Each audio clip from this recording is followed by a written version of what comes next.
Hey, welcome. I'm Jay, and we got a cool one today. The folks over at Acon Digital, specifically Joel, thanks, Joel, sent an email, reached out, and said, hey, we think we got something that you and the folks in your community might find useful. What is it?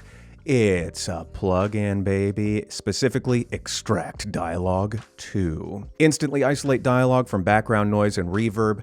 It does it, and it does it cleanly. They have no input on what I think or say, but they did a good job with this one. So let's take a look at it specifically, and we'll show you A/B comparisons. I recorded 3 samples with 3 different microphones in this recording space, which is okay in terms of its sound treatment, but not perfect.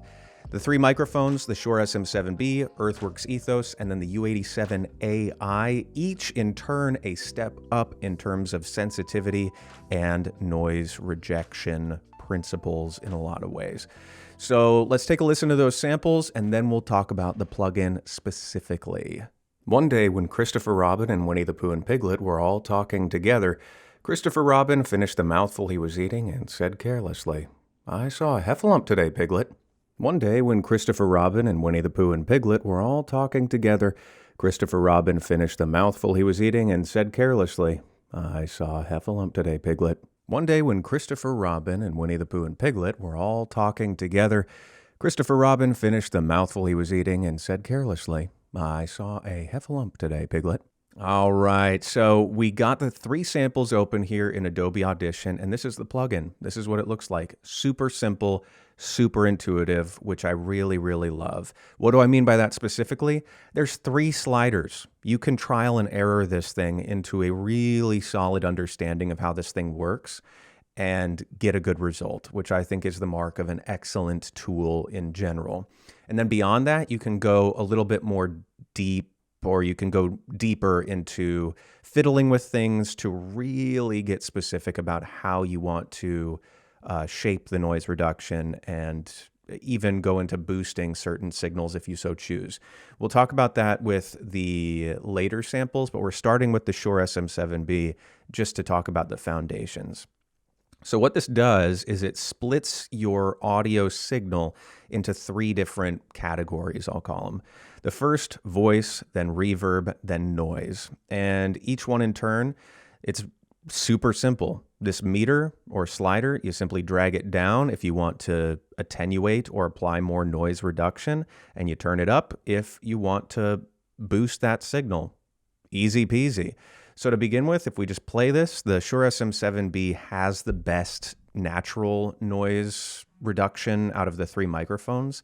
So you may not hear a huge difference here, but one of the things that's cool is there's this EQ window here, which shows you the signal of each of the different things. So you can click voice to see the signal of the voice, reverb or noise to see the signals for those. We'll talk about how you can use the EQ in the other microphones.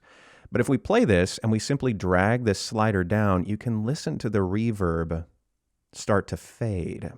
One day when Christopher Robin and Winnie the Pooh and Piglet were all talking together, Christopher Robin finished the mouthful he was eating and said carelessly, "I saw a heffalump today, Piglet."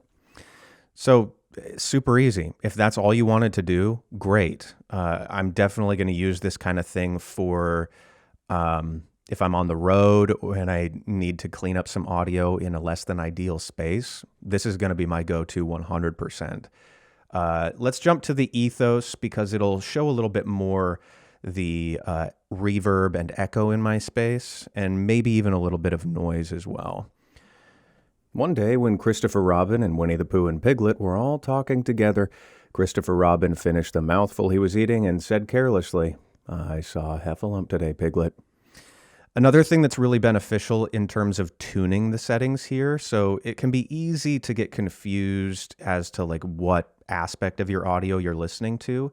Each of these bands has a solo button, which allows you to listen to just that signal.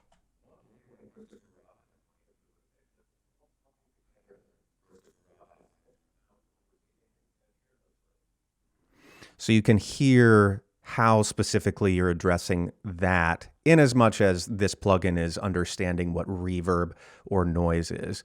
So if we try this with the noise,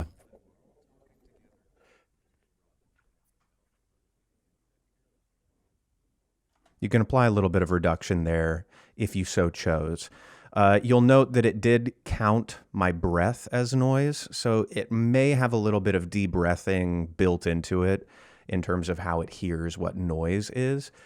I don't know that that's something that I would want, but it's there for you if you're somebody who worries about loud breaths. Again, I strongly caution against that sort of thinking in general, but if that fits your category, then this would also address that. So let's do a quick A/B comparison. I'll just toggle this on and off, and we can listen to how it's affecting the sound as it goes. One day when Christopher Robin and Winnie the Pooh and Piglet were all talking together, Christopher Robin finished the mouthful he was eating and said carelessly, "I saw a heffalump today, Piglet." So really, really gentle in terms of the space. I might turn these up a little bit because I tend to favor doing as little noise reduction as possible in these things. But in terms of this space that I'm recording in right here, really, really useful. Let's jump to the U87ai now and fiddle with that one. So first I'll try to dial in each of these, and then we'll talk about how the EQ can factor in. So let's go reverb first. Again, I'll solo this so we can listen to that specifically. Or maybe I won't. One day when Christopher Robin and Winnie the Pooh and Piglet were all talking together, Christopher Robin finished the mouthful he was eating and said carelessly, "I saw a heffalump today, Piglet."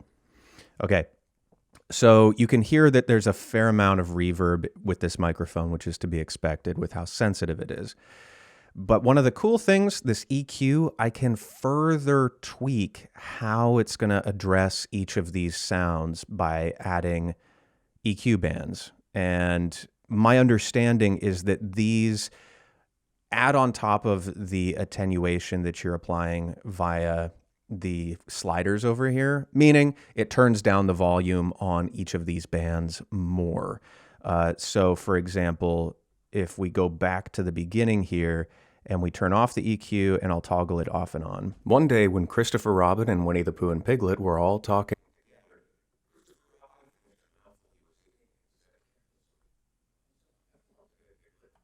So it allows me to just like really get aggressive with certain noise reductions and address certain problem spots.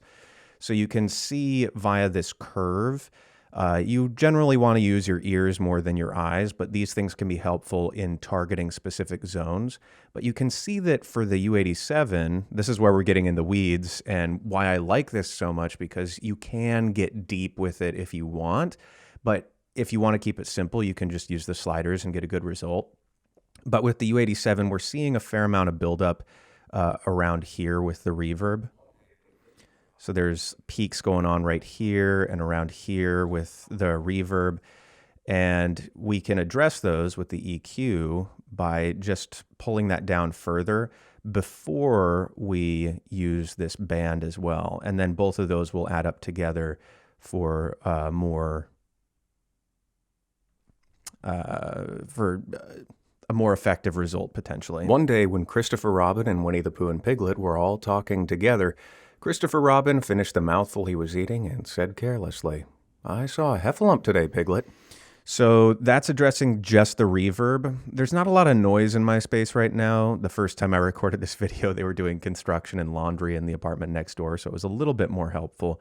But that'll be effective too in much the same way.